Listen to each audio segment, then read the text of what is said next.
SFJ 4x4 Studios presents in my oversized four-wheel drive Jeep. a Jeep podcast starring industry experts. Pure Monosity. What? Say that again. With mad scientist Scott Brown, Use my drill press as a sort of lathe. our host Neil Simpson, If one light goes out, they all go out. filled with shenanigans. We are really professional with Jeeps. This is I Speak Jeep. Good morning, afternoon, evening, wherever, however you are joining us. This is episode 59 of the I Speak Jeep podcast presented by SFJ4x4.com. And my name is Neil with Simpson Family Jeeps. And I am joined today with my esteemed colleagues, hosts, brethren, friends, male underwear models. Oh boy, nope. That must be Jeff. It's a weekend thing. I'm sorry. Sorry for your family. Who are you? I'll let you go. Go ahead, Jeff. And Apparently, we're skipping over Scott, the mad scientist, but I am Jeff, the producer of the show. Thanks the for joining. Italian Stallion. Please take a moment, go rate us, give us some reviews. 5 stars, please. Self plug. Anyway, I am mad fine. scientist Scott Brown. That's And fine. Today I'm trying to make a I'm mad CJ5 scientist Scott get done Brown. to go to a show maybe. I'm mad scientist Scott Brown, and I'm Matt I'm on adrenaline. Bueller. I'm on adrenaline, and I love not even adrenaline. He Adrenaline? says it a gelin. No. Is he chilling with a Jellin? Magellan. That's why I gotta have water. Can't do coffee. Imagine me on coffee. Ooh, I was So talking- much adrenaline. I can't imagine the I was excitement that talking. would happen. You know what? I had an opportunity over the weekend, kind of a serendipitous moment. I went in for a haircut and didn't get it, but I sat for 2 hours at the barber shop, which didn't We obviously. could tell that you didn't get it. Your mohawk's getting a little tall. It is getting real tall, right? I mean, that's a big mohawk.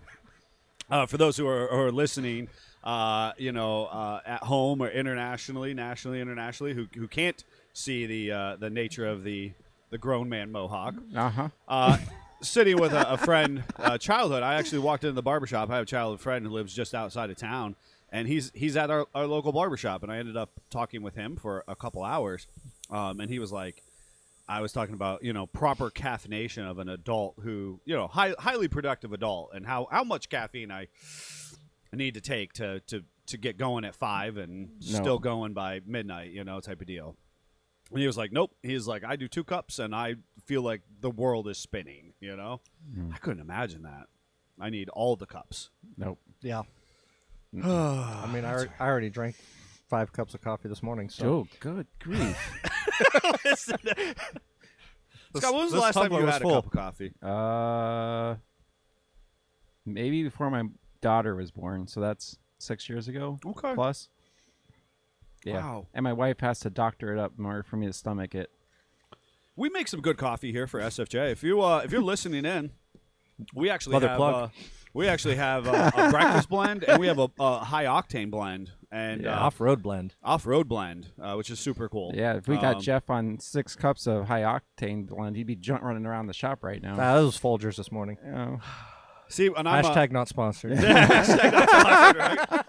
But I'm sure you're okay with getting that sponsorship if necessary. Oh, goodness. My wife would love it if we got that The sponsorship. Folgers sponsorship. All right, folks, we are going to be talking today. Jeffrey, what are we talking about today? Stuff. The simple things. The simple things. Jeep maintenance. Jeep We're- maintenance. I think we're going to talk about the regular Jeep maintenance, what you should be doing to your Jeep on a regular basis, and also off-road maintenance. What are you doing if you're off-road in that rig? Which one involves a hammer? Yes.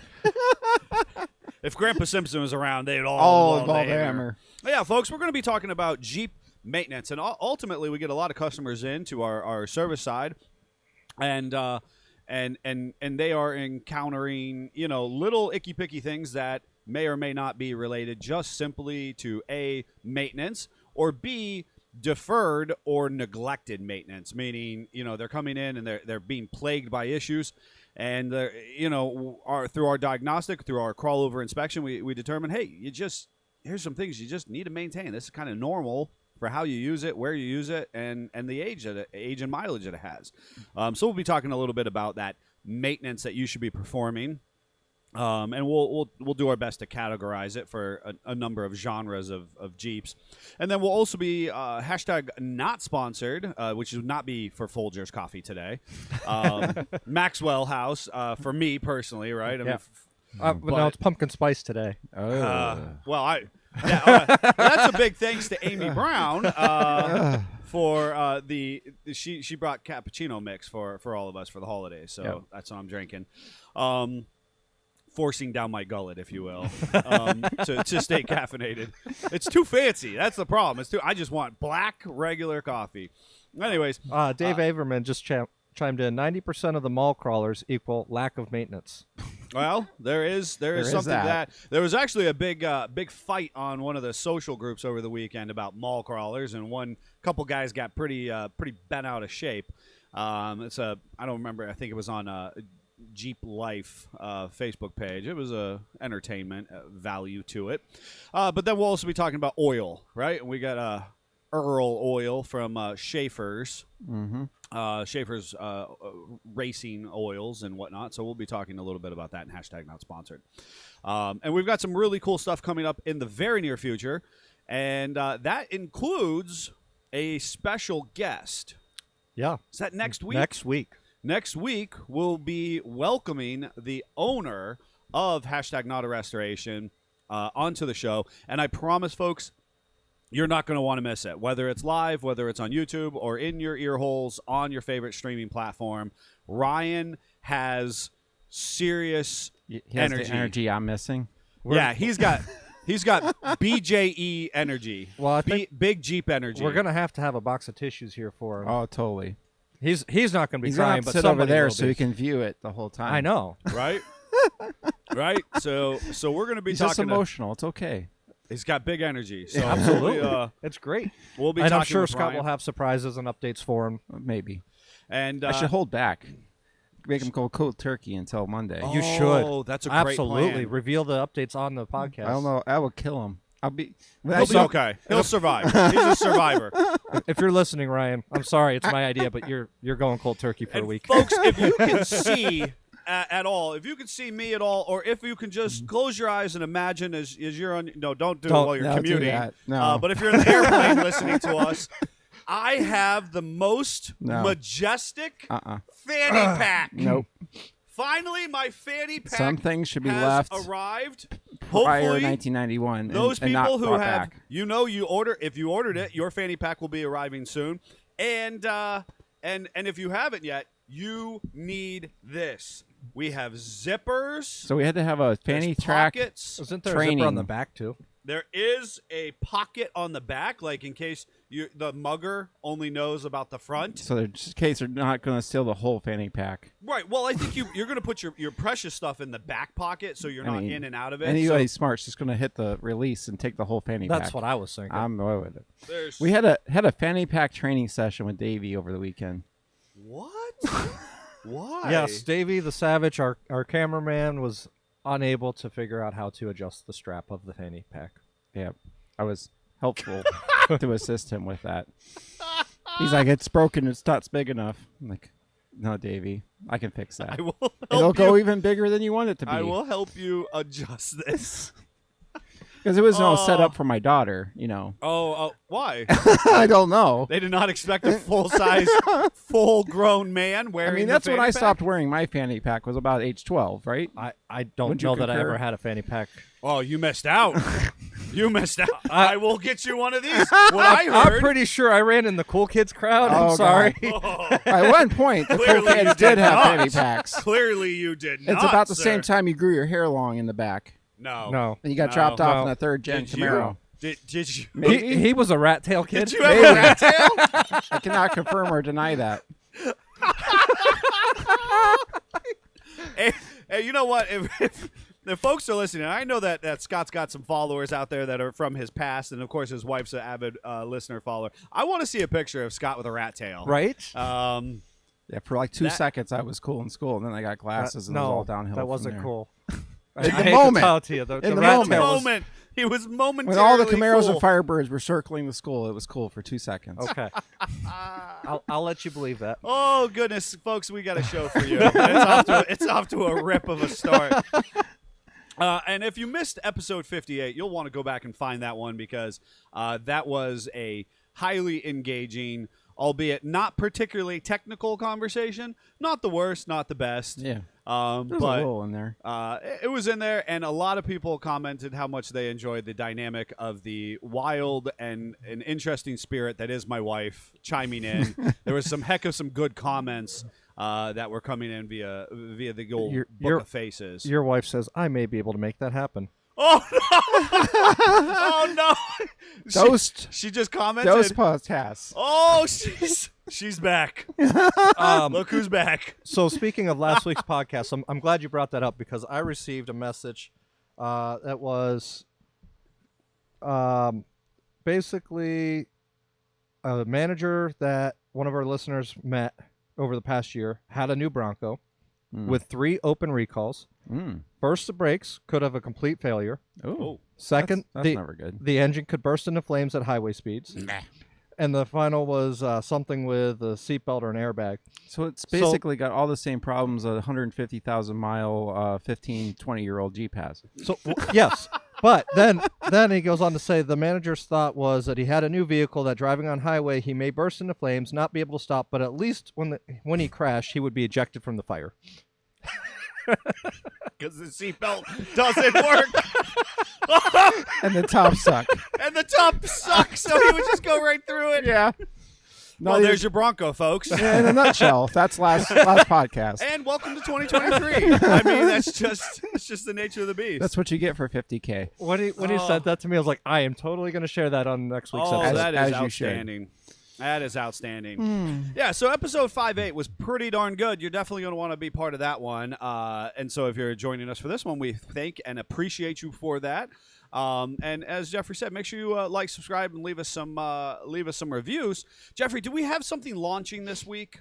We do have something launching. I believe we're just finalizing a couple things for it, but as of this week, date pending, there will be a Patreon page for I Speak Jeep. A lot of people have been asking us. It was something that we reasonably kind of just tiptoed into. We wanted to make sure that that we had an appropriate base, that our content was quality and consistent, and that there was a growth factor to it. And because of you all, our listeners and followers, that just couldn't be any more true and established at this point. We thank you so much for that, and that Patreon account is going to be rocking. There's going to be a couple different levels or tiers that you can be a part of. We already have content specifically slotted for those folks who are going to be participating over there. You'll still be able to get the podcast just the same as you always have been, live and on your favorite streaming platform, and then obviously cataloged over at I Speak Jeep podcast on YouTube. But there's going to be a whole bunch of behind the scenes, outtakes, bloopers, some specialty stuff. There's going to be some technical shirts stuff too, right? Some technical some stuff. technical stuff, certainly on the audio production side. production side of things. We definitely want to make it worth your while to support this show, and actually a show that Jeff and I will be launching as a little bit of a spinoff here in the very near future. So be on the lookout. And those of you who have suggested it and asked for it, we thank you for that, and we're delivering. As soon as we have it live, we will share the link. It'll be available in the description of this episode, as well as next week's episode. We will also give you the link live as we're talking. Coolio and the gang with fanny packs. No.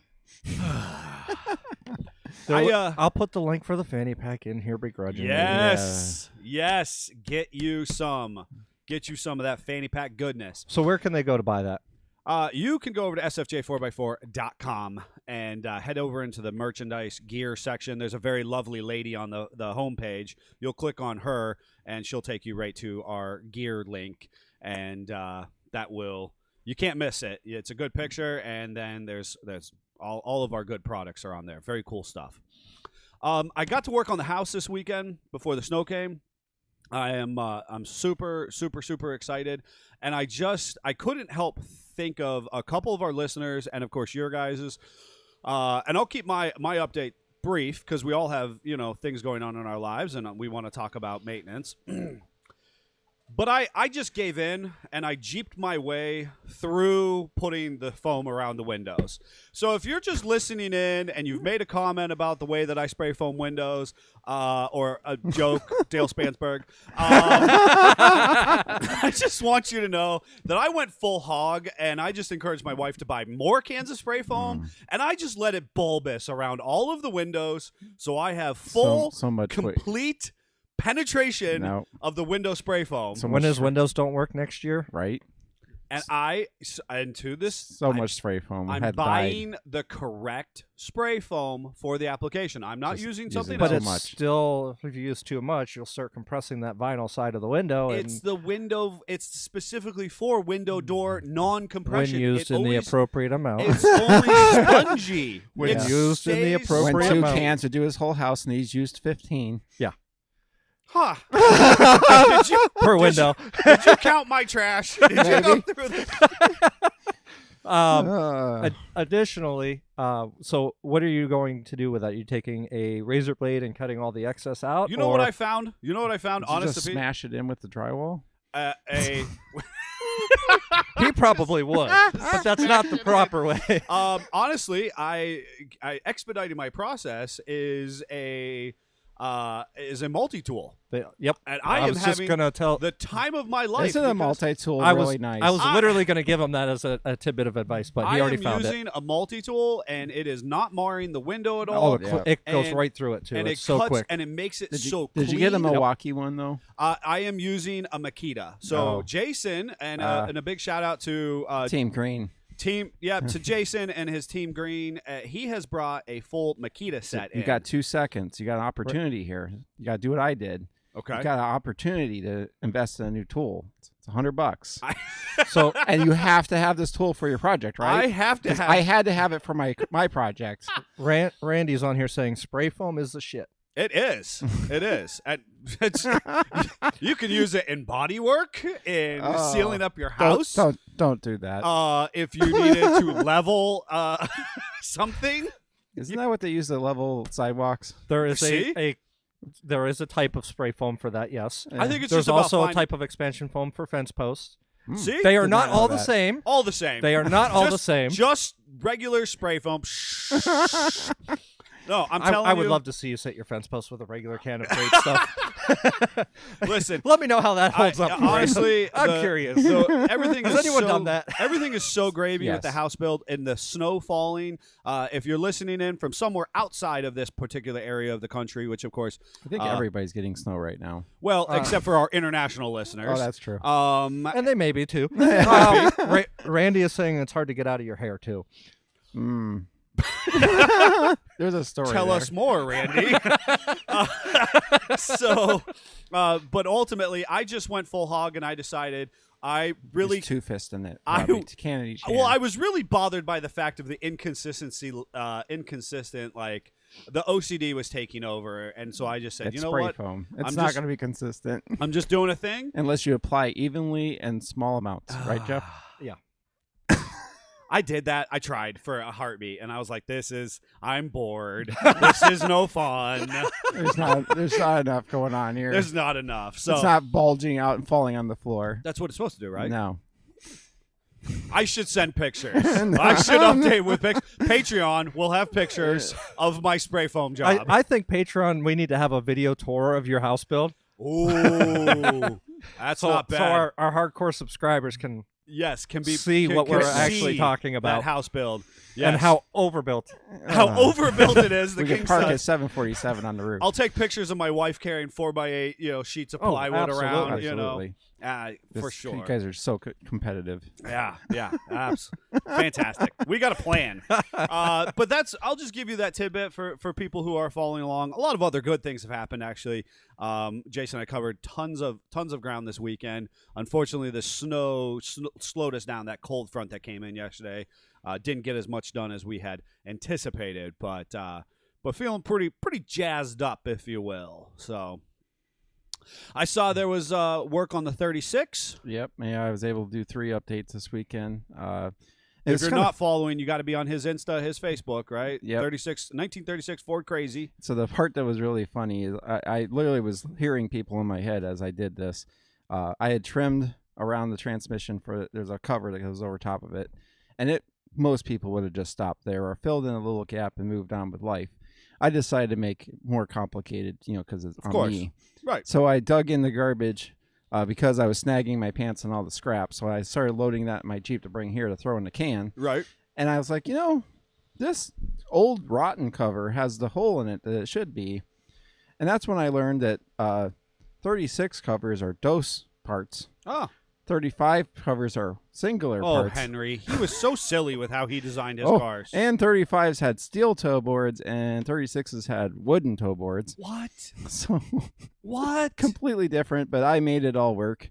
And I transplanted the 36 shifter hole into the 35 and came out really nice. Awesome. I was really happy with that. And then I started a debate early on all the early Ford platforms. Okay. I still have no confirmation of what the heck this thing's for. Okay. You got a lot of old men angry at you right now. There is I called it a louver right above between the firewall and the shifter. And I asked on all the early Ford groups, I asked on my Instagram, and I asked on my Facebook, what is this for other than letting the carbon monoxide come in the cabin from Yes. the engine? Yes. Because ironically, the breather for the engine is right above it. So, perfect. So all the vapors. All the vapors, all Yeah. the unspent gas. Nobody knows. Right. I had lots of people confused. They were thinking it was for the e-brake lever. And people were literally critiquing them on there like, you don't know what a louver is.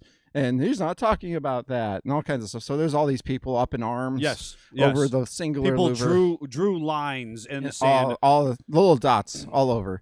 So Hammer finally, mine closed. so one of the cool things was out of this process in the last 2 weeks, I'll say, I've had a bunch of people reach out to me, tell me that they love the progress and are willing to, they're a little bit further in the metal work game. That if I have any questions, let them know. So I reached out to one of them and said, hey, what did you do with your louver?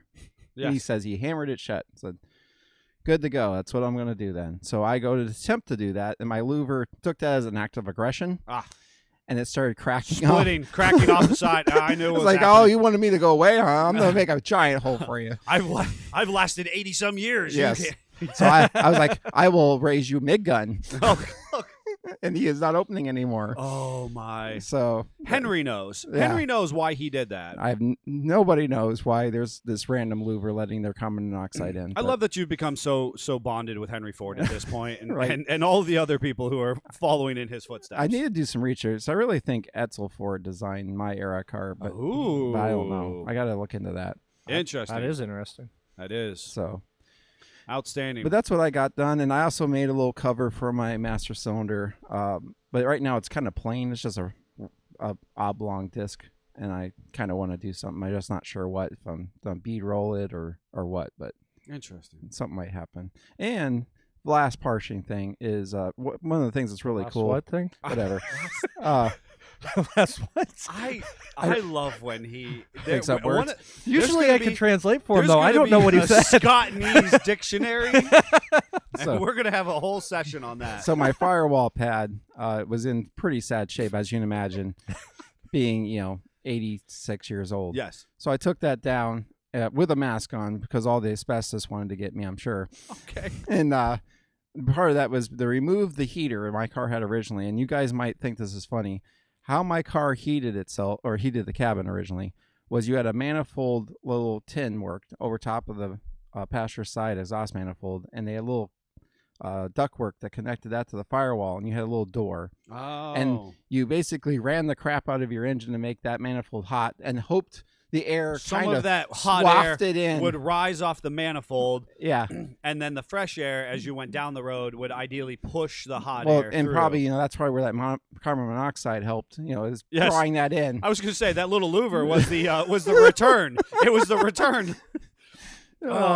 So I removed that, and then I don't know why I was this naive. I was like, oh, I might get to see the original color of the car. underneath this pad. This has probably never been off the car. Right. No, it was underneath that cover. I want to know. Extreme sadness. Extreme sadness was waiting for you. I pull it down. There's surface rust on everything. I was like, oh, I see you, Henry Ford. Cheap something.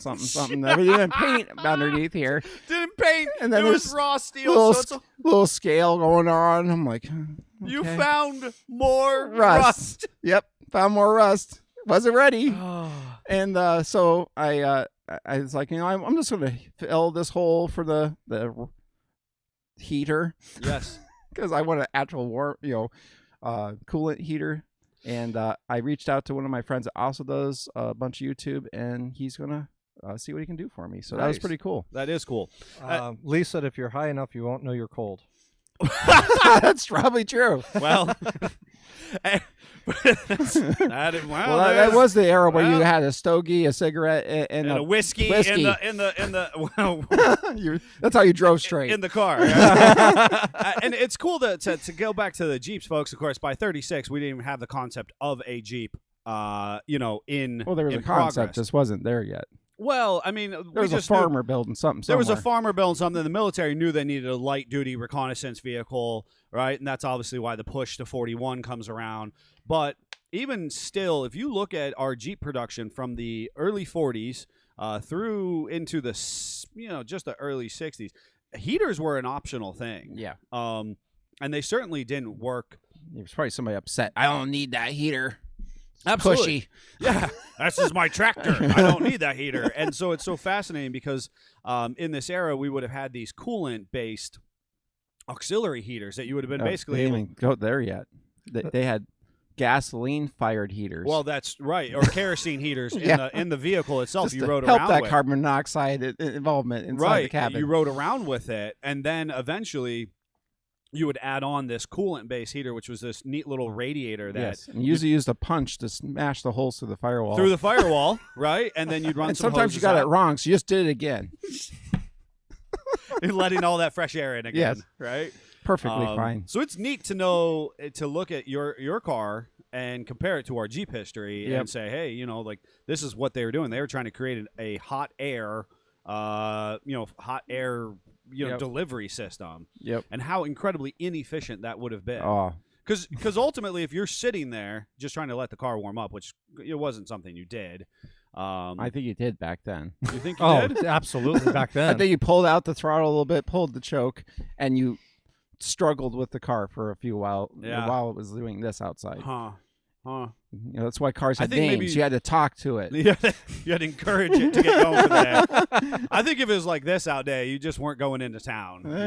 You were like, I'm not going anywhere today. Yeah, maybe. there was a Neil Simpson back there sometime. It was like, Come on, live. I'm gonna flog you into existence today. That's what I am come in for maintenance. Oh, Good segue. absolutely. So unless Jeffrey has anything real pressing he wants to share with us, I mean, I just spent my weekend working on the audio for the other podcasts that we're working on, completing the intro, outro, some sounds. I think probably 8 to 10 hours dedicated to that. So wow, that's going to be exciting when Yep. that is It sounds ready good. to go, and folks, you're going to want to tune into that. Not exactly automotive related, Mm-mm. so no, keep your eyes and That's ears. why you don't see Scott on there. No, Scott could absolutely be on there.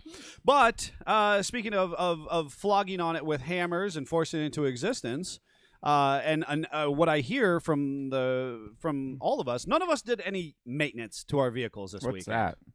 I mean, I did some maintenance for customers over the last couple of days. Well, that's probably true. My tires rotate while I drive it. Oh, jeez. Oh dear. Oh, He said geez. it. He said it, and my hand is on my head now. Yeah. Don't can do you what I do. rotate them from side to side, or just front me, to back? physically, or- no. I can with help. But I don't understand why he went to such big tires when he can't rotate them. He can't physically pick them up. That's Yeah. If he got a flat tire, he's going to why be my calling wife one of works us. at I was Aldi. going to say, it's Amy. He's relying on his wife to rotate his 37s. She'd do it. She would. Yeah. She But would. she can throw 4 or 5 pallets of truck a day. She more than willing and able to. Oh, gracious. Not broken like I am. So, I think Thank it's. God. If you make her keep rotating your tires, she will be. Right. So, folks, we're going to talk about a number of things that we cover with enough frequency on our YouTube channel or in our personal consultations here when you are a customer of ours and you come in for your regular and routine maintenance and services. And so there are different things, and ultimately there are going to be aspects of this that are specific to certain models. And then or eras of vehicles, but I think we'll be able to kind of do a umbrella, a smattering of normal expectations, and then obviously as we talk about a little bit of that more finite minutia specific to vehicles from our newest JLJT platforms back to some of the good old days. I think the maintenance goes up a lot as you go back. Also, your wife chimed in 11 pallets. Yeah, today probably. Oh, good for you, Amy. Good for you. Stay strong. So, as far as maintenance, what are some of the most characteristic things that the average? Let's get out of the way the simple average maintenance items that kind of anybody and everybody should perform. Oil change. Oil change. Mm-hmm. Changing the oil. How often, and we could probably spend an entire session, and then ultimately we'll talk about it a little bit in Schaefer's Oil. So we're going to breeze over this one a little bit, folks, but if you're really, really interested, we'll talk about it at a later date. How often should we change oil? I'm going to say 35 to 5 is your range. Okay. Depending on your era. I would agree 100% with you, right? Same. If your book's telling you 10, don't do that. If your Jeep saying you have 5% oil life left, you went way too long. Yeah. So we actually had a customer in over the weekend for an oil change, and he actually stopped driving his Jeep because it came down to about what Jeff said. Interesting. And he literally took it out of service. And I was like, that's a touch extreme, but I see you. Yep, I see. He's trying to keep his Jeep nice, Yep. right? He wants to keep it appropriate. Yep. I think that's one of the things that we're getting into with higher refinement processes, synthetics, and then tighter tolerances on engines. And just good brand oil. Good quality brand oil. We're seeing manufacturers push further and further out to 7, 8, 9, 10,000 miles between oil changes. Yeah, some overseas manufacturers have been 10 for a minute. Absolutely, and I think that one of the things with that is our exposure to risk as a general consumer. Your exposure to risk at that level of maintenance interval or oil change interval is a little too extreme. And I'm going to add something else too. I mean, if you have a good quality mechanic, like you get an SFJ 4x4, right, and you come in every 5 to 5,000 miles, we're going to see when your brakes are almost metal on metal, or hey, this little exhaust is falling off, or that kind of stuff. If you go 10,000 miles, you start adding that up, that's 5 oil changes to 50,000 miles. Absolutely, yeah, that's tough. You're going to have things just fall apart on you that you're not going to know about. Right. So just for that alone, I think that's a foolish thing to do, because stuff wears out, and you need to be able to stop and steer and not have carbon monoxide in your vehicle. Well, and who's actually taking the time to do a pre-trip inspection? Nobody. As thorough as Neil did the other day. Check out that YouTube video. Yeah. Yeah. And here's the thing, and this is a personal opinion, and I'm sure there is this is going to upset some people in the mechanic industry and maybe on the oil production side of things. Uh-oh. But for me, time frame doesn't matter. So when we were growing up, you would get that little oil change sticker on your windshield. Made me feel so much better about all my old cars. And it would say, it would have like 3 months or 6 months or something to that effect for your next oil change. So it was 3,000 miles or 6 months. Yeah. That's BS. I don't care who you are. If you've only driven that vehicle 200 miles and it's been appropriately warmed up and shut down and you haven't exposed it to contamination, particulate contamination. Yeah, you haven't driven down a dirt road with the air filter off. With dirt road, air filter off, you haven't submerged it in a water creek crossing, muddy bath, that kind of thing. Then I got to be honest with you. Put the vehicle away. You know what I do every year? Enjoy Pull out yourself. dipstick, look at it. Nope, it's got Schaefer's in it. It's okay. Shove it back down and move on. It's still green. It's still good to go. And we really, for us, we don't even put a time frame on our oil change stickers as a business. But I certainly know, a lot of those express, oil change places and then other, small mechanic shops put a date on there. You know what I used to do when I was in a general service garage? What's that? Put the date it was done at. Then it's up to you. I empower you with the knowledge that you can choose Interesting. how long it's been. Well, that's a really interesting perspective. Mhm. Yeah, I mean, I always was like, and I grew up in a household where it was like, well, I'm coming up on this date, but I only, a couple of our vehicles hardly left town, so they would not amass the mileage. Yep. I'll be honest with you.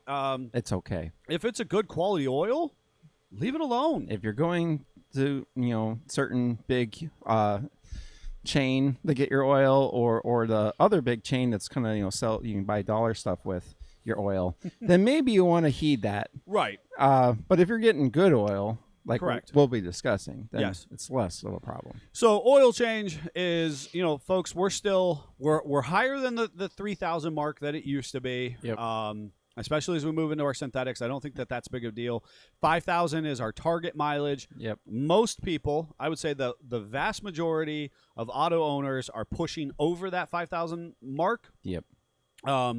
And so I think that's why we say 5,000 because, hey, if life just doesn't go your way and you don't get around to it until 6,100 on the clock, It'll be okay. it'll be okay. Yeah. But what happens if you constantly push past the 10,000 mark? Well, But hopefully we're you out of trade that maintenance. vehicle We're out off. of maintenance at that point in You time. trade that vehicle off before it's, grenades on you. Well, I think that ultimately we run the risk of plugging up our oil journals, especially in our more compact, highly efficient engines. And again, this is going to be more appropriate to our Jeeps produced within the last 10, 15 years, or even cars in the last 10, 15 I was just years. thinking we should do a video. I'll have to dig some. I can find a lifter from an old vehicle, Yes. how big it is and how big the passages are. And since we have one in the shop, how little the lifters are Right. in like a 3.6. And that's and that's a 3.6 from like a 14, 15, 16, somewhere Yes. in there, as early as 12. And so this is why it becomes highly important is the fact that lifters are basically the little mechanical device that are critical in moving oil-ish around the engine and lubricating the top end of your Jeep. And if you got a 4-liter Jeep, this is the noise you hear. The little tick, tick, tick, tick, tick, tick, tick, tick. That's not exhaust. It's a lifter stuck. And Randy's saying, take care of it. It will take care of you. Learned that in life a long time ago. man, that is just life Words to in live by. balance. Those are words to live by. Good input, Randy. And ultimately, these lifters could get a piece of particulate matter stuck in them. It isn't. If they do. They do, and that's what the clicking, ticking is Or for they our take a 4 while O's. to pump up with oil. And then that starves other mechanical aspects of your engine. So that's why something as simple as an oil change will allow you to have longevity out of your vehicle platform, whatever it is. What's a very important thing to do when you do your oil change? Don't Bless let the it, vehicle. and don't let the oil just pour Take on a the picture ground. for Instagram. Take a picture for Instagram. Of course. That's the most Of important thing course. to do. Put your oil in a container and recycle it. Amy that's replied true, to Recycle your oil. Don't pour it in the pasture like Grandpa did. Amy says same goes for your wife. Recycle it? What? No, I think she's talking about take care of it. It'll take care of you. That's true. And then Yes, dear. Chuck just chimed in. Or drive a 2.0. Mine has ticked since I bought it. Well, the 2.0, let's just... It's a let's- special animal. 2.0 is a special animal, and the first time I ever heard a 2.0 pull into our facility... We thought it was broken. We thought it was broken or a diesel. I looked over and I thought, I swear he told me it was a 2.0 turbo motor, and it sounded like a diesel pulling Yeah. into the shop. So I hear you, Chuck. Yes. I see you. Yeah. And I don't know what to do about it other than the fact I do love that engine. Yeah. It's an impressive engine. It Oh, really it's is. super cool. Yeah, it's worth a little extra noise. Yeah, it's worth it. So oil is important. Tire rotation was what I was trying to get you guys to. Oh. You sure not the Instagram picture? I mean, Okay. while you're rotating the tires, if you're Scott and you're just watching the tire roll away because you can't stop it, that's when you take the moment to take the picture of the tire rolling away. Before we totally move on, quality filters matter, right? Yes. Oil filters matter. And we only use Wix oil filters here within our facility. No ifs, ands, or buts about that. Hashtag not sponsored. Hashtag totally not sponsored. At one point in time, we were semi-sponsored by Wix, now owned by Man Hummel. Thank you to them many years ago for that support. But at this point in time, we're open again. It's not like we lost it. It was a promo thing. Yeah. So, but and that filter, that the ability to handle the particulate. And if you ever need to know why we use Wix, just go on any 100 different videos where they cut filters open and look for yourself. Well, if Absolutely. you go back through our episodes in the past year, we did have a product spotlight on Wix filters. So we've talked about it. Yep. So oil change and filter. Now we're doing a tire rotation. We do a 5-tire rotation Yep. on 95% of our vehicles. Jeff even does it on his Gladiator. On his Gladiator, right? His half-ton pick-em-up truck. That's right. Here's the thing. We as a company are a 5-tire business. That's not to say that if you want to run a spare tire delete on your Jeep that we're going to down talk you or negative talk or anything to that effect. That's not We all like not to live it. dangerously. So we're gonna go to this for just a second. Randy said, "What about Fram?" The silence sweeps Cardboard's over okay, us. right? I'm just going to say that. Leave it I at don't that. know if Randy is asking that because he's trying to bait me. I think into- he's trying to bait you. I mean, Inciting panic. because anybody that knows you knows that Fram is not a good topic for you. into derailing the relative Yeah, you just say- emotional just say roller coaster steel that I am. And cardboard. And you leave it at that, and it's good. Go watch your other video. He said, "Damn it."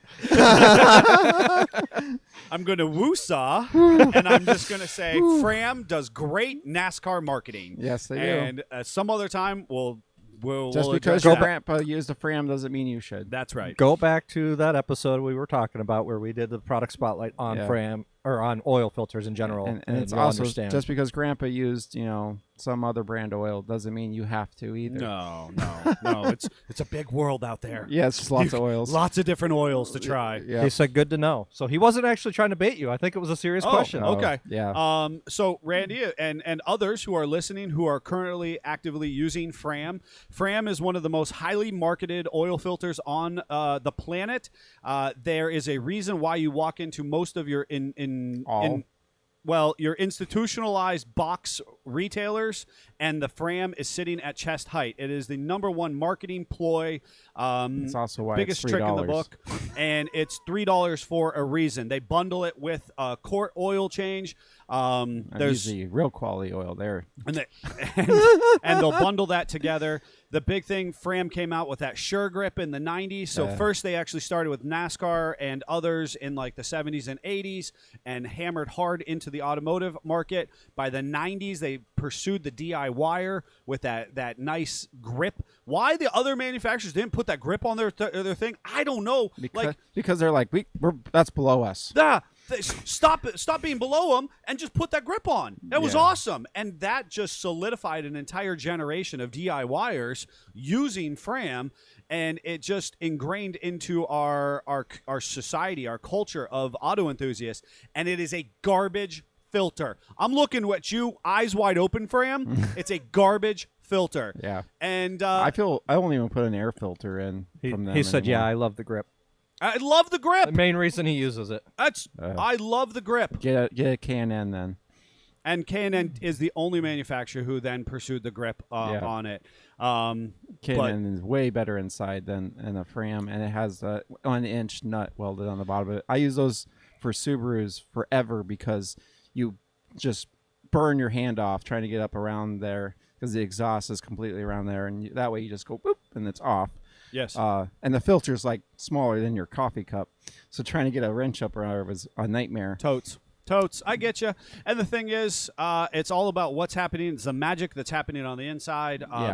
The polymers that actually make up the filter material. It's like a paint the spring job. steel. You can have all the spray foam and Body Duraglass filler and Duraglass. have this beautiful paint job and graphics on it, and it might fall off in 3 years. That's kind of what Fram's doing. They're putting some from pretty paint on some spray foam. Some spray foam.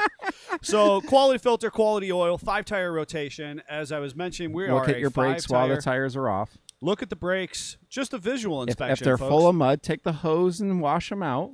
And that's gonna sweep over to our actual off-road family. Yep.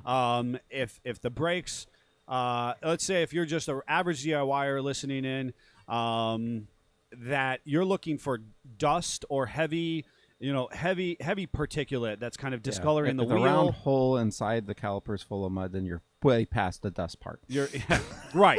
That's the thing, right? So mud is the caliber of off-roaders, but if you're just tuning in and you're driving your mall crawler and you're interested in getting into Jeeps and you're doing DIY, you're looking for that high buildup of dust, and that's where brakes start to fall apart. Yeah. That's a sign of the pads basically Are no longer with us. They're delaminating in a sense, and so they're literally just turning to dust, which is then contaminating all these other aspects of things that are rotating in your wheel. And then I'll step it up and say if you've got a JK or a JL and you've modified it with appropriate parts, and you've done some ball joints, you've done some U joints, you've done some cool control arms, you need to go back to your grandpa and ask him where his grease gun is. Yes.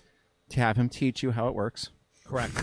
Correct. And you go under and you find the Zerk fitting, and you pump grease and everything that will take it. So, ultimately, we recommend on that tire rotation, you have jack stands under the vehicle. You can have the tires off if you're just not a certain brand. that you have jack stands that you feel comfortable and confident in. Yep. And Good morning, Darla.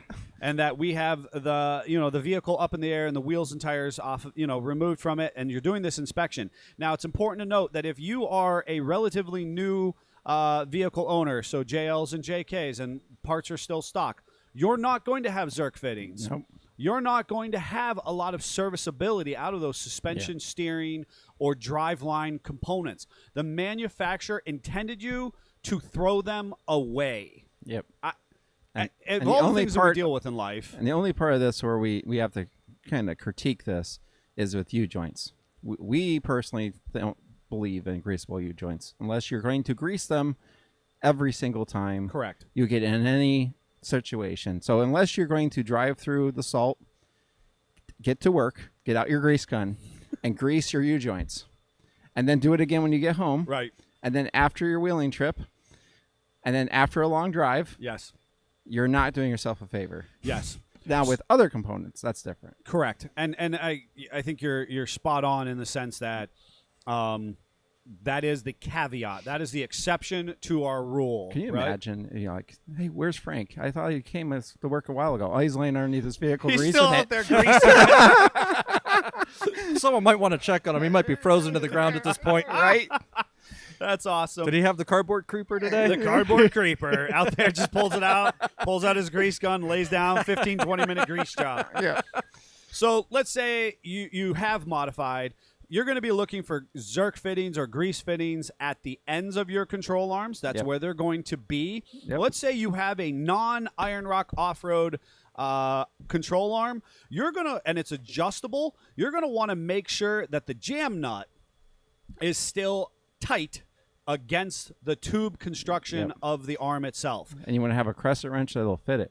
And you'll want to have a crescent wrench or a claws foot, and that's a special tool that will fit that jam nut. Randy just chimed in that the cardboard creeper that we call is the West Virginia creeper. Randy, I'm with you, man. That is my favorite creeper, 100%. I was surprised that a lot of people like that creeper when we made that post. Right? I mean, People try to take they me were down. excited. But they're excited. That cardboard is perfect.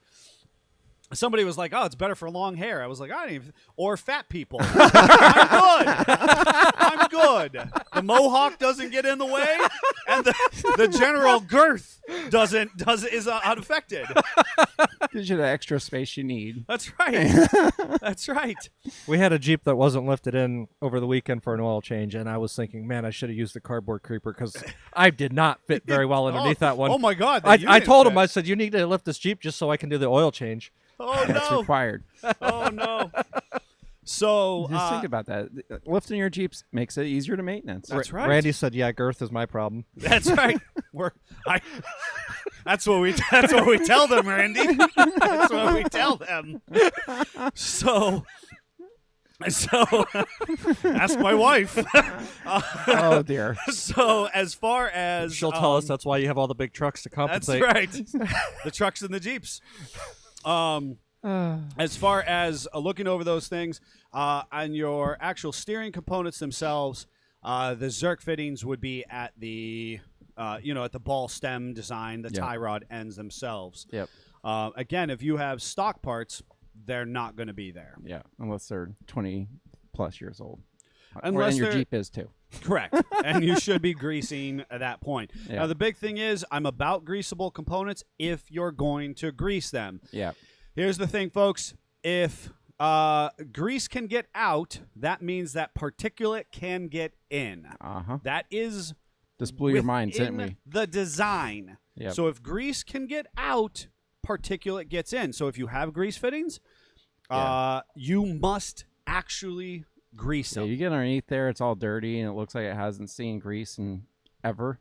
It's not good. Not it's good. not good. Yeah. And so there's a difference between encapsulated boot design and standard boots that we all knew from, the Yeah. last 50 years. And this is really kind of transitioning into the off-road maintenance type things too, because if you're going to take your Jeep wheeling, you're going to want to double check all those You greases, just made greasable your joints. maintenance go up. Yes. With off-roading. Yep. Because now we got to check the Earls and the axles and tranny and transfer cases and stuff like that.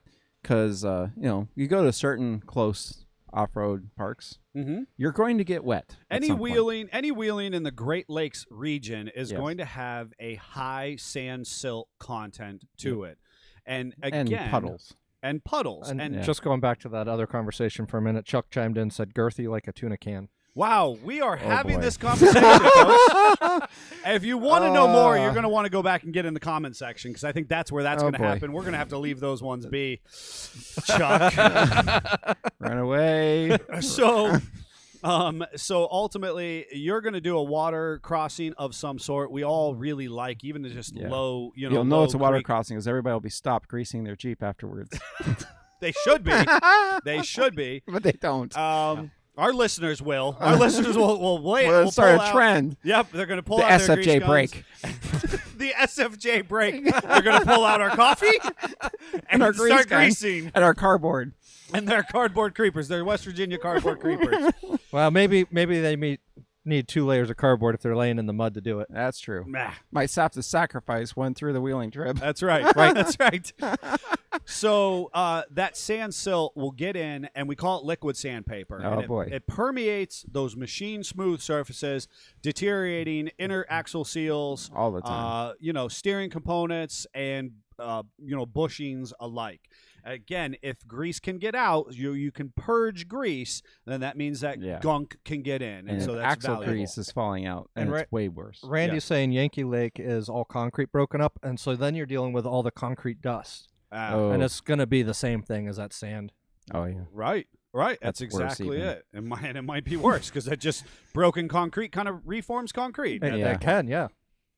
Yeah. So those are some of the generalities. Now, if you are doing those water, mud, sand silt crossings, you're going to want to change your diff fluid regularly. Yeah. And so this is a whole At conversation. least look at it. Years ago, we did a lot of Schaefer's oil as our differential fluid. It's an expensive, high quality, with a lot of additive type products in it for gear oil. The problem is we found a lot of our customers were doing these water, mud, crossings, and therefore we were burning a lot of oil for them Yeah. because they actually then needed to do an oil change or differential fluid change, Get that nice milky look to the oil. and Yeah. and that's the thing. So Where that oil, their specific oil, really goes as far as like in the back of your Ram, where you're going to go for a long period of time. You got a angry diesel in front of it. That's where you want to use that. correct. And if we're just and we might end up, well, the actual sell point for a high quality gear oil, so the Schaefer specifically, but your Royal Purples, your Redlines, any of those high quality lubricant producers, what they're going to say is they actually have polymers within their oil that doesn't allow the water to break down and swish around, so that we're Yeah. actually keeping the oil riding on wave. top of the water, right? And so Or we're not surfing. mixing it, so we're not getting that milky as much as another oil that might break down Yep. more. It all depends on what your maintenance is and how you're going to do it. Right. And so, well, that's their sell point to say, hey, even if you're going to be doing those water, sand, silt, nasty crossings, and you use our gear oil or our engine oil, whatever. I feel compelled by the spirit.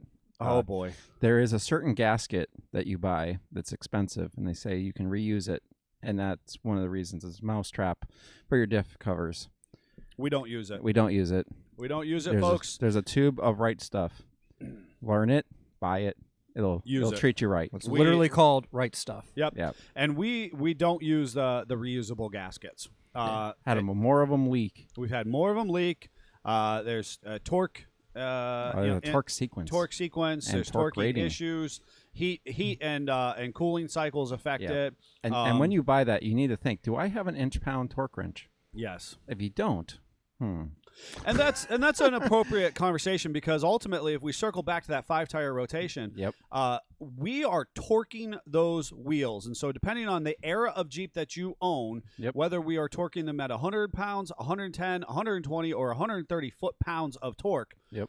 that torque applied is critical, Yep. because too little torque and that wheel is falling off. Yep. Too much torque and you're breaking wheel studs, lug Or you've nuts, and damaging compromised your it. wheel, or you're compromising it and it will break off next time you do a tire rotation. Or if it's really bad, it'll break off itself, and you'll still watch your tire pass you. Exactly. It's still coming off at that point. Yep. So understanding, being able to, when you do that maintenance, having some basic tools. And while we have, more pro grade torque Yep. wrenches, Fancy ones. you totally can go out to your local big box store and just buy for under $50, buy a torque wrench Yep. Foot-pound. and a foot-pound torque wrench. Yep. And that's not going to help you on your differential oil changes, your diff cover changes, but that is critical to the maintenance of your wheels and tires. To me, that's like step number one. I got some screwdrivers. I got some box end wrenches. I need a torque wrench. And I think the cheap ones are like 50 to 150 foot-pounds, Yeah. Uh, somewhere in there. Right, and that Plenty. will totally cover your thing. Actually, Yeah. it's funny. I was in church on Sunday, and the pastor was talking about About maintenance? about a little bit about maintenance, but he was talking about it was interesting because he was talking about honestly, it was doubt and understanding things, and he encouraged his son. They were doing an exhaust manifold change on an Acura. That's pretty high maintenance there. Yeah, the pastor's really cool. He's a car guy, right? And I say that's well past Minnie's and abilities he said of that maintenance. the son, as many times as the pastor tried to encourage his son to use a torque wrench, the son decided to not use the torque wrench on the exhaust Oh dear. and broke off the exhaust bolt Oh, in boy. the aluminum block, right? Of So course. aluminum head, aluminum Small block, bolts. and small bolts. And the pastor was like, I Now we're going to learn about consequences. right, and that's exactly right. He goes, I gave you all the tools. I showed you. I Yeah. told you. How many times do I have to tell you? Here's the torque wrench. We have it. Use it. Blah blah blah. Yeah. And yet you chose not to. Yeah. And he was like, I'm not extracting that. You're going to have to figure out how to buddy. extract it. And so as a father, he took the line of saying, I'm not going to extract that That because is bad news bears right, now. right. But that's the Now we're value. going to learn about coolant passages past the head bolts. Right. Dave is saying too many rat-a-tat-tats. All the Yep. ugga-duggas does not equal Yeah. torqued correctly. Just because you hit the gun 3 times doesn't mean it's torqued. What torque is it? Good and tight? Yeah. This is not the German torque rating. No. Just because our Jeeps were, And if you ever worked on a German car, you know that's a bunch of garbage because Uh, they have all the torque ratings. So we've got standard oil change, gear, gear fluid change for your off-road vehicles, your greasing on your steering and your suspension components, checking your jam nuts with aftermarket components. What if I'm just a regular stock bone stock JK and I've been driving happily for 90,000 miles? What are some of the things that our customers are coming in with going, hey, I've got the shakes now a little bit. Ball joints. Yeah. Now, here's the thing, folks. At home, checking ball joints, not the easiest thing. No. Not rocket science, but No. not the easiest thing. But things that you're going to want to pay attention to are going to be hub assemblies, ball joints, and tire wear and balance. Yep. If your tire's waving at you with it sitting still, you got an issue. Correct. And that tire has met its maker at that point. And another thing is looking at the date of the tire. Oh, yes. We've dealt And with that's that a maintenance lately. issue itself, Yeah. right? That is a maintenance issue itself. So you've bought a used set of tires. Check out the date code. Typically, you can find that on the sidewall of the tire. Yep. It's called after the DOT numbers. There's a little oval, kind of looks like an oversized pill shape, Yep. and there will be a series of 4 numbers. That was a standardized practice following the late 2000s. Excuse me, the early 2000s. Yep. And that date number, the first 2 will be the week of the 52 week in a year production run. Yep. And the last 2 numbers will be the year itself. And if your tire doesn't have that, you maybe want to get off the road. That's absolutely the case. If you don't have that, that's a super old tire. Yeah. Scott was lovingly looking at a vintage tire today. Yes. And Looked fine. Looked beautiful, you Had said. all the tread.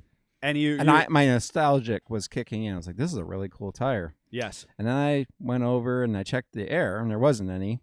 And I went to break it off the rim, and suddenly Using the tire machine appropriately. Yep. And there was a gash. No joke.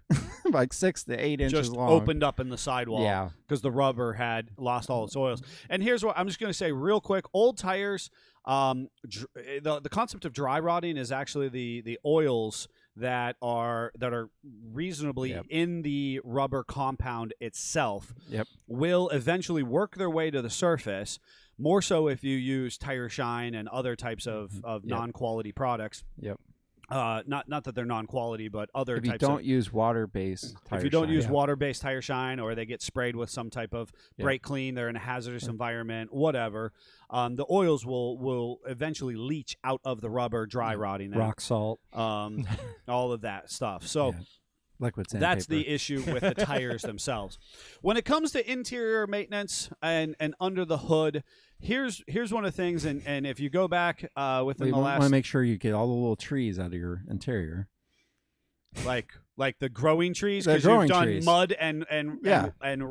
That's rock cross. step one. I was thinking you were talking about like our friend Chris, who has all of these Oh, smell good That's Christmas the trees. last thing. Because I was gonna say, You get I the just real always trees out the hang- first I time. just hang the little trees. I like to have a nice wad of You We, get little the real we trees out totally need to first. do the SFJ Jeep air freshener to hang on the mirror. Ooh, Yeah. that needs That's to happen. fun. Yeah. Look at Jeffrey having a brainchild. He's Right? off topic, Right? but That's what we do. but brainchild. And you might want to look Whatever. at your air filter at some point in this game. Pop that hood. We're gonna look at the air filter. Yeah. If We're you have a looking for- cabin filter, check that as well. We're looking Yeah. for oil residue on the air filter. We're also looking for it has a little animal made home in my engine bay. Yes. And might are wanna there scare them off a little Are there bit. walnuts sitting in the engine bay? are there walnuts in Is there? the foam chewed up and thrown everywhere? Yep. And also we're gonna check that electrical.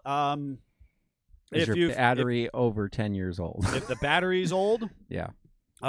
heck, arguably if it's over 7 years old, are we? Yeah. You know, have Honestly, I had it sometimes tested? it's over 5 years old. Have I had it tested, and do I know that it's a good quality, reliable battery? Do you at this have a point? JL or JT with 2 batteries in it?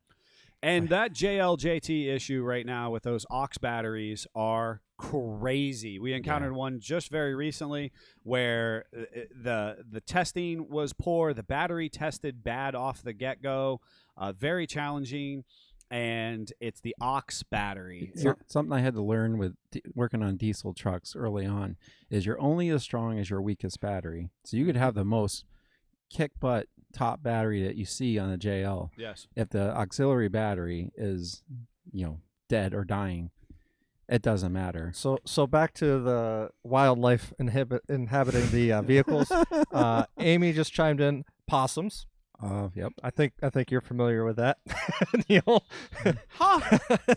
Yep. Then Randy says, "I've named all the new inhabitants. Can't come to terms to eviction." Oh boy. We've made friends. You know, Can't get rid of them. And honestly, we had a customer ask us about that situation and what Yeah. what do you do? What do How you do you use? how do you keep them out of there? What works? Yep. And my answer was, honestly, we've got customers that have tried everything out there. There isn't Yeah. necessarily Yeah. one good The solution. only thing I've ever found that actually works is mothballs. Mothballs. And the lady's like, I don't like those. I said, exactly. That's why they leave. Nobody likes them. Nobody likes them. That's why. Generally, those will help, but I have seen it where it doesn't. And Yeah. and well, you're they not go wrong. they go stale. Yeah. and as you're well. not wrong. Mothballs are my secret to success. We have customers who've done peppermint oil, who've done Irish Spring. Yeah. I've I literally w- seen more Irish Spring eaten. Chewed I on. literally was just Chewin'. Chewin'. First, there was the one word, and it wasn't even contextually. We couldn't even discern what he was trying to say. And Jeff's today, he used the word "chewin'." Breathe, Jeff, breathe. I want to take it in stride. I apologize, all my English teachers growing up. They failed you. So I have tried the Irish Spring soap as well, and They were all chewing. They were all chewing. They were all, any Irish Spring we've seen has been chewing. Folks. I promise you. But your mouse will have minty fresh breath. Minty fresh. It'll feel clean. The mouse will be very Well, happy. and I couldn't tell if it was just clawing it and washing its paws so it could go continue to terrorize, or if it was just shooting it. It was just chewing it for Well, maybe pre-dinner you'll chew on snack. that and not everything else. Okay. I'm gonna focus back because those little creatures, especially with wiring, They cost you money. Just to catch up, Randy's chiming in again. Or fix a rusty floorboard. Farting bubbles. That's not exactly maintenance, but I see what you're saying. It could be because if you catch it early enough, especially on an older vehicle, then you're not dealing with having to. Well, the bubbles was to the mice. Oh, I was trying to refocus. Nope. That train has derailed again. Yeah. All right. So we've covered some under the hood. Then your general stuff, your windshield wipers. I know a big one. Oh boy. Have some. Maybe if you have big enough infestation, you let them press on the brake pedal. You get somebody that physically able to press on it. Anyway, What is infestation? Check your brake lights, people. As a pet peeve of mine, I'm in traffic and I'm like, look, 3 of your lights are out at this point. They all go out at once. If you live in certain areas, maybe it is infestation. I don't know. Infestation, I said. No, you didn't. I'm having a hard time coming back. It's gonna get worse because Randy just said infested with black bears. Oh my! That's Let them go. They can have it. At Call that point. your insurance company. The insurance company, that's on That them. at vehicle's this point. past the point at that That point. is on them. Brake lights, and honestly, that's the funny thing. When we do our crawl over inspection or even our oil change maintenance checklist when you're a customer of ours, we will check your lights. And one of the silliest simple things is your license plate light, right? Yeah. There's really no other than just physically checking it when it's a little darker. There's really no good way, right? We can't push on the brake Yeah. pedal. And Well, unless you have a TJ and older, then it's part of your regular brake light. right. What I'm saying, and you can illuminate it. Yeah. That's the big challenge. Woo. And if you're a and JL ultimately, owner, you gotta make sure your plate's still there. If you didn't rip it off road. if you didn't rip it off road, and I mean the And thing if you're is, a JT owner, you have to put some sort of black tape over the lights so that you can see out of your camera. out of your backup camera, and that's the thing, folks. Those are simple little maintenance issues, but they keep you legal with the law. Yep. They keep your Jeep, a little more longitudinal. We gotta talk 2 seconds about air pressure. Oh, I'd Yeah. love to hear about air pressure. So, important to note, there's something we tell people all the time: the larger the tire, Do you need more air or less air, Jeff? Less air. Less air. Less air. We have people come in all the time on 35s, and they got 42 pounds in them. And they're like, man, my Jeep ride's rough. Mm-hmm. Yes. Yes. Yes, it And you does. see how it all worn in the center of your tire? Yes. We have a great video. Jeff goes over how to check that and what you do about it.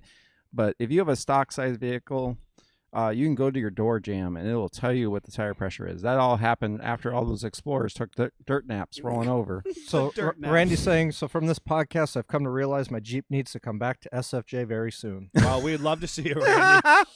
We'd love to see you. Yeah. As far as any other general neglected maintenance things that, and just to try and wrap this up pretty quickly, if you're a JK, maybe even a JL owner, you want to certainly JKs get the doors off and yes. try and lube them up so before the pins start seizing in their Corroding. house and corroding. Door seals are a big one for. This is the How thing do you do maintenance on the door we seals? overlook our door seals, and here's the freebie that I always tell you have people when water they on call your in. floor mat. You could do another. You could do the Yes, like a that would video. be great. Oh, Do you geez. have water on your floor mat? Does it make you sad? Here's you our wonder- freebie for the door seals. What we want you to do is, around your door and obviously at the jam, light mixture of Dawn dish soap or appropriate similar non-corrosive dish soap and water, and you're just going to wipe those down. Make sure you get in and around the folds and get it as clean and Spick and span as spick and possible. span as possible. Pat dry that whole thing. Let it dry sufficiently, and then we use a non-petroleum based lubricant. And so, Can with the cape. yeah, we use the can with the Cape fluid film specifically, but that's not to say that's the only one out there. We're just looking for it not I've to be petro based. Tried everything. And I understand. Randy's saying tons of water on my floor mat. Very sad. Yes. Mhm. I'm going to tell you the same thing I told Scott. Get rid of the carpets. Yes, that's your Yeah, suggestion. Still right? haven't done that. And for my so floorboards then life. go in and use the fluid film on a clean rag and get those seals, lubricated and Yep. moisturized, just like the tires. Rubber will Dries dry out. We want to try and force some. We want to basically lubricate and shove some protectant back onto it. Yep. And we don't want to use more of a corrosive petroleum base because that will actually continue to dry it out more typically.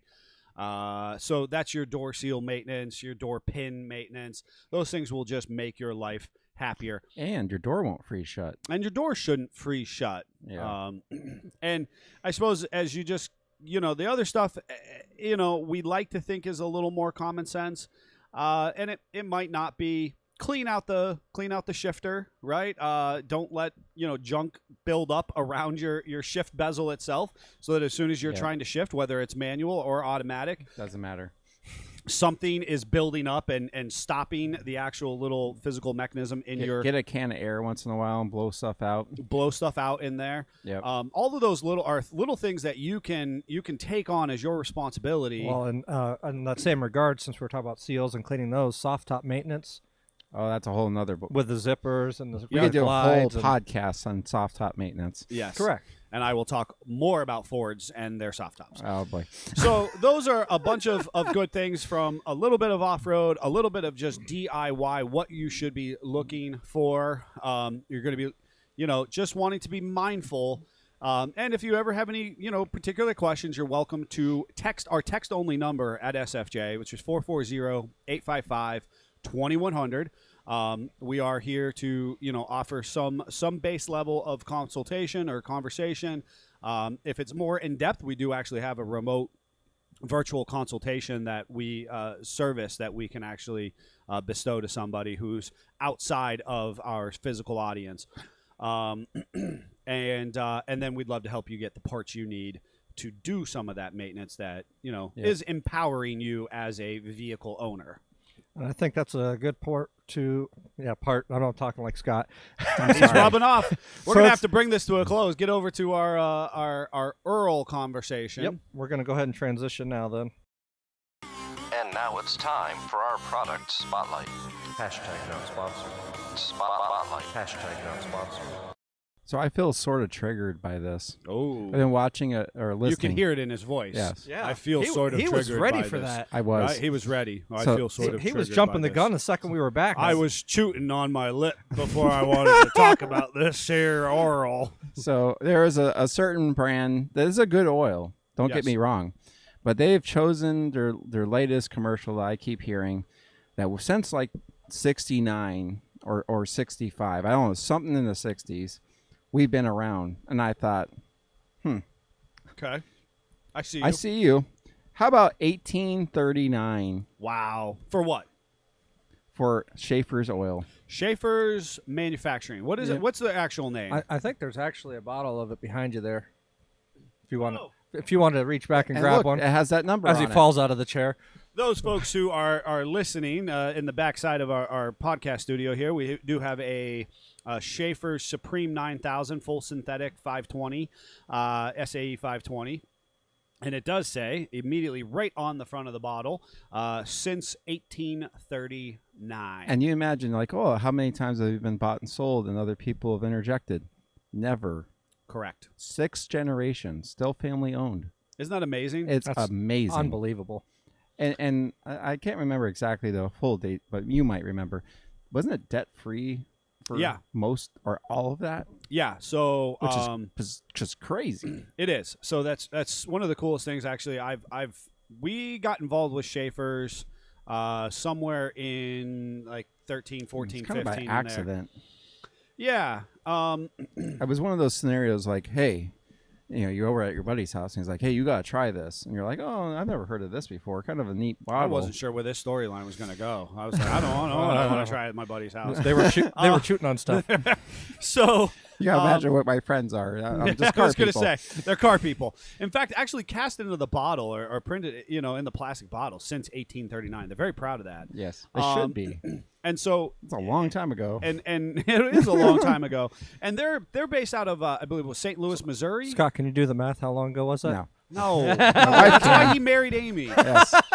So did it? Got to are they marry up. St. Louis, Missouri. Does that ring the bell at all? They're somewhere over there, They are. and Barton Street, St. Louis, Missouri. yeah, and they are. Which probably a- talk like I do. Oh my God! I can't believe he if just there's fired out those shots. anybody who's listening, because there are people who are listening who are from outside our area. Let me just express my formal apology for Scott. This is like when I do my Minnesota accent. Wow, things that we I'm shouldn't sorry do, to the world. right? So Schaefer's oil is now full synthetic. Everything in their line is full synthetic, to my knowledge. Obviously, they didn't start out that way because, quite frankly, we just didn't know that that many years back ago. when they started, I mean, oil was a whole different animal. Correct. Yeah. And so they've just continuing to perfect their processes. And yeah, as of when we started to get really heavily involved with them. At that time, we were made aware that they're, largely or almost completely a debt-free business. Yep. And when they do additions to their company and expansions, they are continuing to plow back into their business or reinvest. That they're doing it via their own cash. They're basically giving themselves a loan from themselves and paying to do their own expansion. And I asked early on, why don't we find you in the box stores? And they said, we don't need you. Yeah, they're real serious about We're that. dead serious. Yeah. So it is a little harder to get, but it's worth it. One of the other things that really spoke out to me early on is it has a bunch of moly in it, and it builds up layers of moly in your motor. Yeah, so moly is actually at a molecular level. All right, Scott. Yeah, he got me on that one. On a He got us both molecular today. level is a I believe it's a polymer. Yep, I And think so. and what it is actually a incredibly slick or slippery substance Yep. at its base level. Yep. And per Schaefer's information, and it's been a while, so you have to fact check me on this one if you know. I think it's 39 layers. I don't remember the exact number, but the way it was explained to me is if you ever have any dry startup and say any wear happens, it actually takes off a layer or two of moly, not material. And the nice thing is then the oil's right there ready to get putting back on. It does Shooting, putting. whatever. It does use up a little oil when it does that. So Yes. say you got a dirty motor that you've Yes. never run this before, you need to check it and see if it's gone down a little bit. Correct. And that's just because it's in there cleaning and lubricating and Yes. protecting. Absolutely. We're going to be shooting possum later today. Shooting on my hay bale here. What is up with you today? Well, I want to know. He must have been watching the Redneck channels over the I- weekend. Oh my gosh. I feel like it's the Beverly Hillbillies. Like we're having this conversation. I struggle enough on my own. Oh, I got a fanny pack. I just touched my fanny pack and I was like, oh, I've got a fanny pack. I'm here for it. So Schaefer's specialized lubricant here. They really focus in the race scene. They're big in like the truck tractor pulls. They do industrial manufacturing. Yep. Their The racing oil does have more zinc and other stuff that our flat tappet cams need. correct. And I'm going to let you read this line. I'm you not want me even to going read to try. this line right here. And it says a patented novel zinc anti-wear additive system that minimizes volatility and chemical breakdown, performance, and robustness needed to protect the engine. Those are all words I was going to get made fun of, so I was not doing it. I don't understand. I thought those were easy words. No, Where stop was it. the problem? So as far as this particular product is concerned, it is a product that we have used on and off. It is not what we always use for our bulk oil changes. Price point on this is about 2.5 times your standard bulk oil. So just keeping that in mind.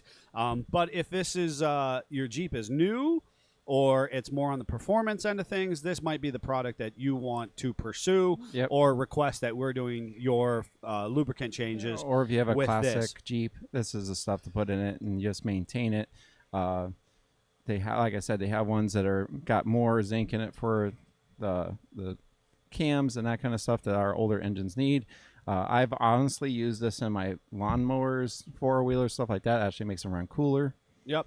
And what's neat, this moly content, this is not some type of snake oil. You can actually, there's quite a few manufacturers who offer moly additive Yep. for your oil. We have a number of customers who will come in using Grandpa's favorite oil brand. You know, my Grandpa was a Valvoline man. My dad was a Valvoline man. I'm a Valvoline man. But I want you to add this moly, you know? And it's like, okay, that's fine. Yeah. So there is, you know, Molly Bond. There's a couple different variations of that that's available. Schaefer's just has it built right into their oil structure itself. They've already figured out the science of adding it or as an additive. Thought we were gonna have a skirt word there for a second. A skerfuffle of words today has been. So, folks, there's a lot with Schaefer's. They actually have only just recently pushed onto the old internets. They were really all about proprietary distribution networks, meaning you had a local rep, and that rep's job was to sell into niche businesses as much as humanly possible. They're not going to find them on a box store. You're typically not finding them online. That's not to say that you can't. Yeah. You can find them on Amazon, but you usually pay a little bit more for the convenience. Totes. Really cool stuff. If you want to know more, this is that opportunity where you can text us on that text-only line, 440-855-2100. You can reach out to us on our Book of Faces business page, or obviously through the website and our If you contact don't want submission to form. overpay on Amazon, you can get it from us. Correct. Yeah, you are definitely overpaying if you buy it on Amazon. Yep. If you are within our immediate service vicinity of about a 3-hour market radius, we're happy to Got it sell on this the shelf. to you. Yeah, we typically have it on the shelf. We also use all of their greases when we're building or servicing vehicles. Yep. And they have some nice penetrant products and a couple other things that make them very unique to the market that we use when building possibly your vehicle. So to sum up, what was this episode about, Neil? Kerfuffles. It was a scarfuffle or a garfuffle Garfuffle. of communication today. And if you made it this long, you will have We learned thank you. words like chootin', and the fact that Scott is good at offending wide swaths of people who live in the Midwest.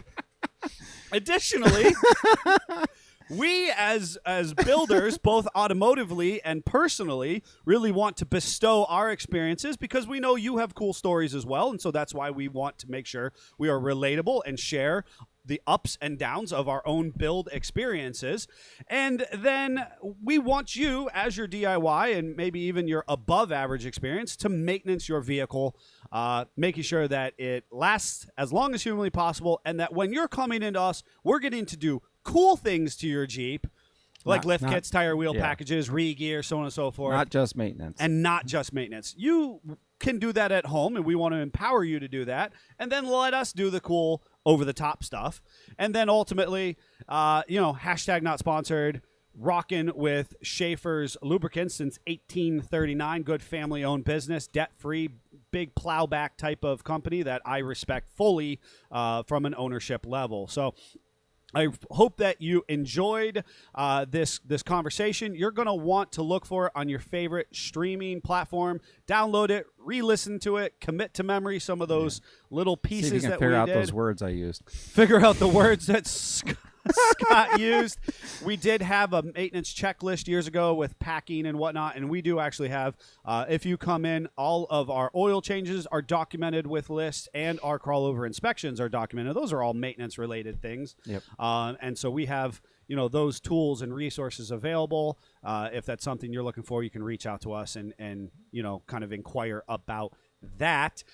Additionally, look for that Patreon account if you feel so inclined to become part of a sponsoring member of our Patreon. You're going to get a lot of behind-the-scenes fun content. Also, you're going to get clued into this new podcast that's coming very soon, and access to a whole bunch of other neat experiences and merchandise that you otherwise might not know about. Mm-hmm. Yep. So until next week, find us on YouTube, 2 different channels. Just a reminder, tune in next week also because we have Ryan from hashtag Not a Restoration coming on live with us. Man, that's going to be something. Yep. There's going to be a lot of beef at this end of the table. Yes. Until then, Jeep family, Jeep on. Jeep on.